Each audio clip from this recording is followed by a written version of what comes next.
Hi, I'm Chris Parry. Welcome to ET Final Score Weekly with my colleague Travis Yoesting.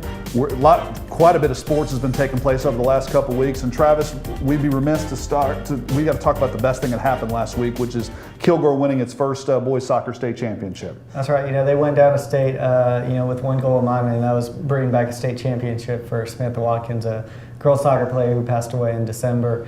And they did exactly that in one of the most dramatic ways imaginable.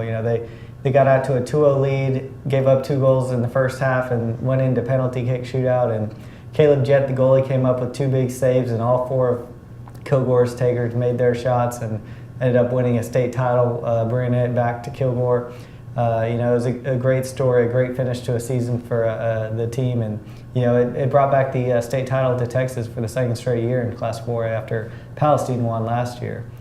And of course, in addition to soccer, we've got baseball going on. John Tyler boys lost last night, but the Robert E. Lee boys won last night.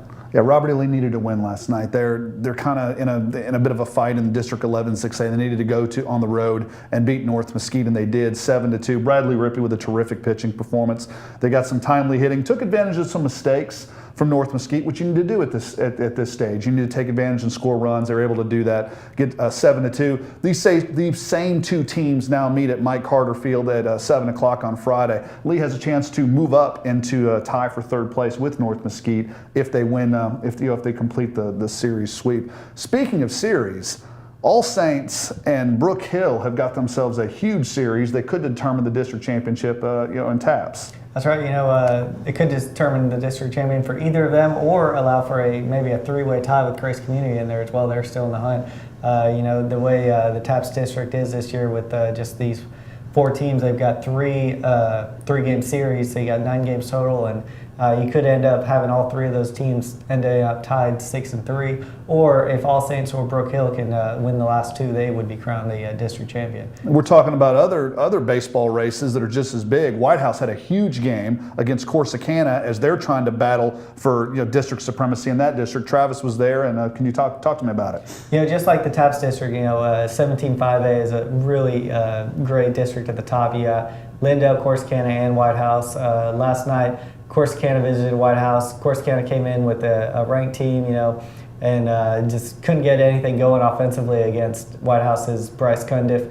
He's an Arkansas Monticello signee. He struck out 8, took a no-hitter going into the 7th inning, and though he didn't complete the no-hitter, they got the win. White House won 5-3, and that leaves White House and Lindale tied at 6-1 in District 17-5A. Corsicana right behind at 5-2. Either of those teams will be fighting for the district title.